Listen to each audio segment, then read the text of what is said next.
Welcome to Season 3 of The Dirt on Organic Farming, a podcast from Oats, the Organic Agronomy Training Service. I'm your host, Nate Powell-Palm. This season is all about mistakes, but mistakes come in different forms. Some take work to recover from, but every once in a while, a mistake actually ends up working to your benefit. It takes an experimental approach and an openness to new possibilities to recognize the opportunities in those mistakes. And it means that you've put yourself in a position to make them in the first place. In this episode, we're talking about happy accidents with Stan Kloc. Well, my name is Stan Kloc. That's Kloc with a K-L-O-C. I grew up on the farm. It was a dairy farm. I worked with Dad and 6 brothers, 3 sisters, and Mom. Went off to college, got hired into the corporate world, and got stuck there basically. It was, good pay. It was tough to leave. But what it did do is it allowed me to buy my first farm. That was back in '83. And then I bought my second farm in 2001. I knew from a little kid, 8, 10 years old, that I wanted to own a farm and be on the farm, but it just took me a lot of years to get there. So I now farm 535 acres organic. This is the first year all of it will be organic. It's been some transition here and there, and I never planned on being 500 acres. I thought that if I could get to 300, I'd be fine. I'd be great. And it just kind of exploded, word of mouth. People said, well, hey, Stan's farming mine. He seems to be doing a good job, and you're looking for someone to rent. Talk to him. It just kind of exploded. Stan farms about 2 hours from Detroit. Well, if you look at Michigan, it's right there. Literally, it's like 45 miles from the shore in 3 directions. My primary crops are corn, soybeans, and wheat, with a few dry beans thrown in. And I've also been experimenting with peas, field peas. Have not had real good success with those. I'm going to try one more year. 3 strikes, you're out. And if you get a success, well, then you try again. So that's where I'm at right now. I didn't get any wheat planted this fall. It was really just a miserable year for getting wheat planted. So I've got a few acres that are open yet. I don't have a clue what I'm going to plant on yet. So we'll see. It's always a learning curve on the farm. It is always a learning curve on the farm. I mean, when we actually talked to Stan, he was trying to put out a literal fire in his grain bins. So I don't have my own storage. And the gentleman that I rent bin space from is an absolutely wonderful guy. Give you the shirt off his back.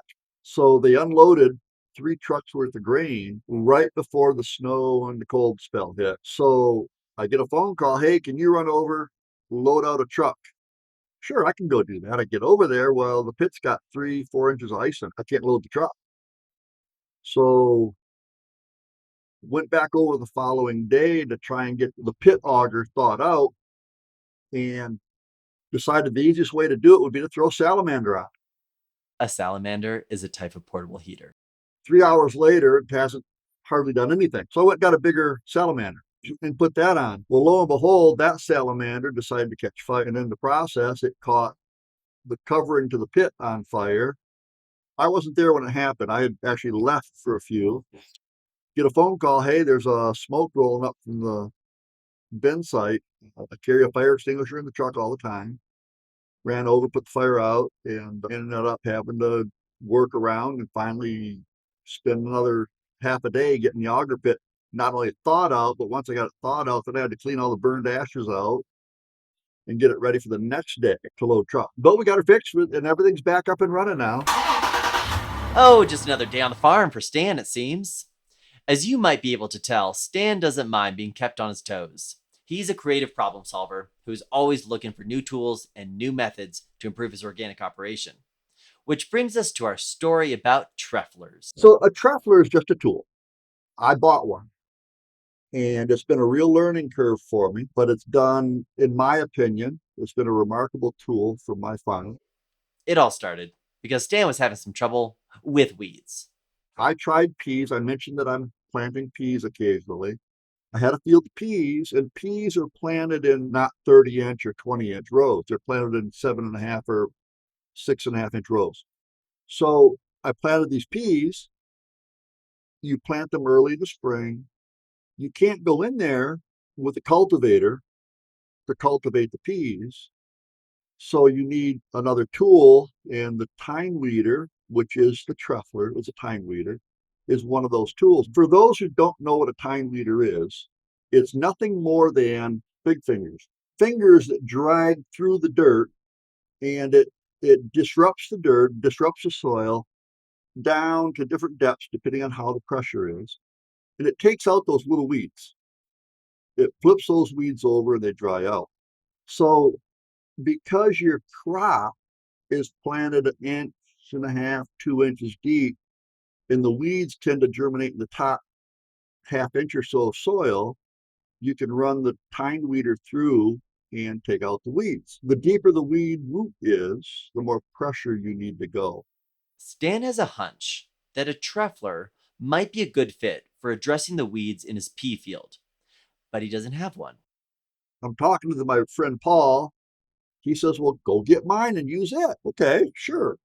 I go over there. Well, he hasn't even uncrated this truffler yet.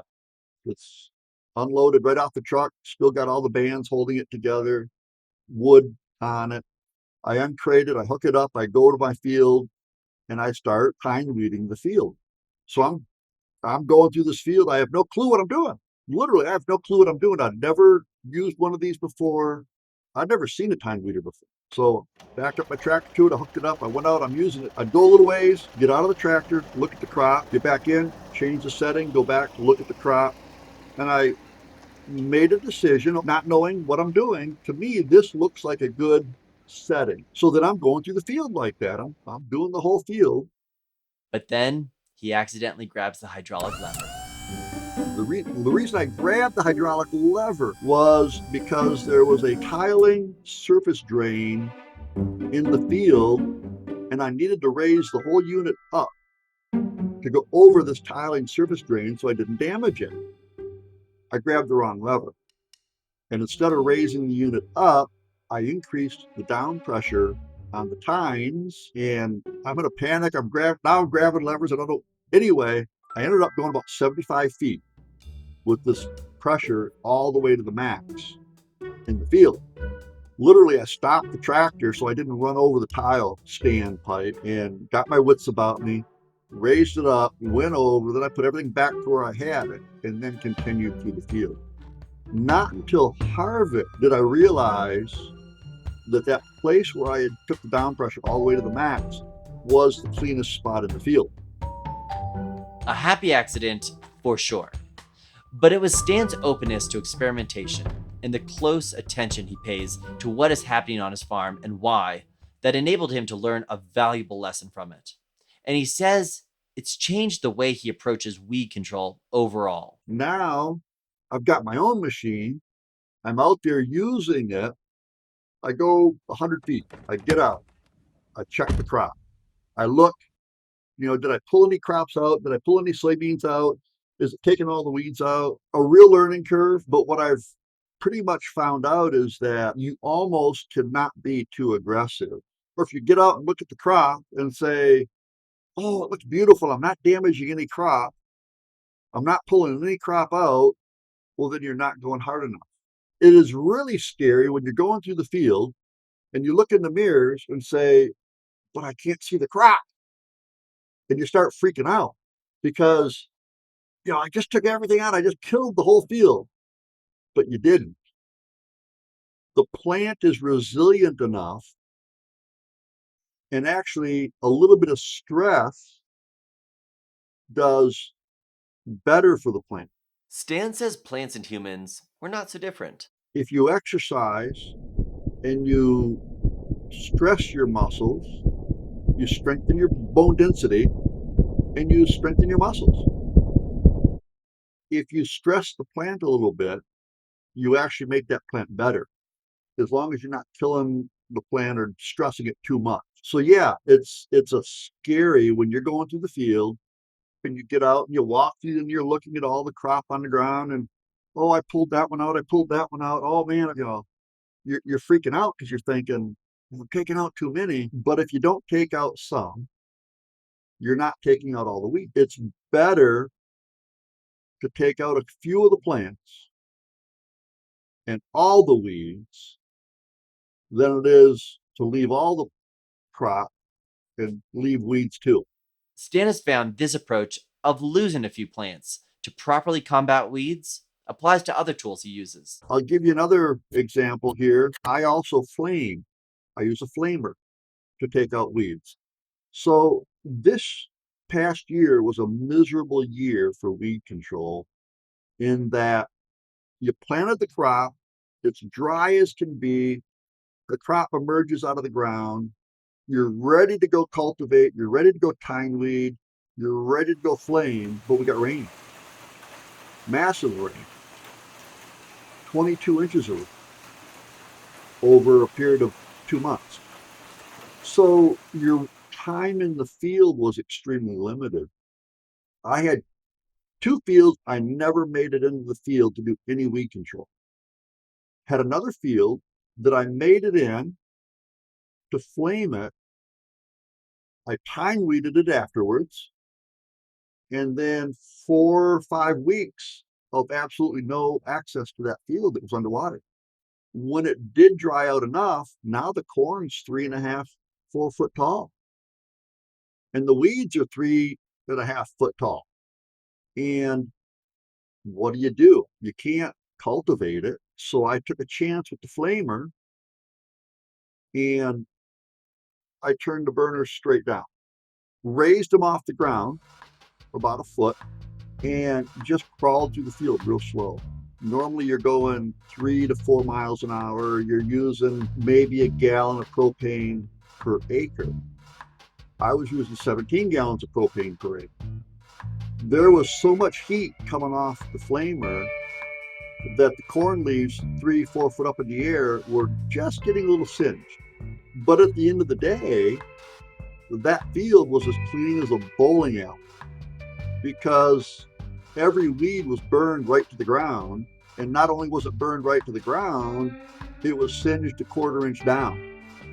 So I didn't know how it was going to come out. When I did this, I had no clue if it was really going to work. I had never done it before. And the people that I know have flamers had never done this before. But I'm going to get nothing if I don't do something. So the flamer worked. I singed some of the corn. I probably cut a few bushels off the yield of a crop in a good year. But had I let those weeds go, I would have had nothing. And instead of coming up with nothing, I got a decent yield for this year. Stan is constantly trying to improve on his inputs and his practices. He's always looking for ways to learn more about his fields and how to use his tools more effectively. I do test plots every year. I try to do 4, 5, 6 different seed companies a year. You're not required to do them, but I want to see, okay, I'm planting corn, I'm planting soybeans. Is the seed I've been using, is it the best out there? So I do test plots. I've had some companies come to me and, oh, I've got the best corn seed in the world. You're going to just blow your yields away. And I plant them and I've come back and, talk to the folks. Do you really want to come out here and look at how bad this is? The only way you're going to find out if a seed works for you is to plant it. And one test isn't enough. You got to do multiple tests. And I tried to do multiple years. So organic farming is an adventure. It's not a finish line. We are constantly wanting to learn more, and that's the beauty of it. That's the joy of it. There will be mistakes. Sometimes you have to recover from them, but sometimes they reveal a different and maybe more effective way of doing things. Thanks for tuning in to Season 3 of The Dirt on Organic Farming, a podcast by the Organic Agronomy Training Service. Oats provides training to agronomists, advisors, and crop consultants so that farmers will have better access to reliable, science-based advice for their unique farm operation. Special thanks in this episode goes to Stan Kloc of Kloc Farms. This episode was produced by Blue Canoe Studios. For more information, go to www.kloc.com. www.organicagronomy.org. OATS is a programmatically independent consortium that is fiscally sponsored by the Organic Trade Association. OATS is supported in part with funding from OTA membership communities. Season 3 of The Dirt on Organic Farming is made possible by support from the Organic Center and FAR, the Foundation for Food and Agriculture Research, under award number TOCFFAR-EXT-002.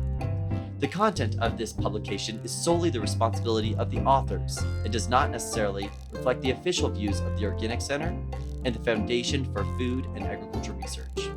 I'm Nate Powell-Paul. Till next time, thanks for listening.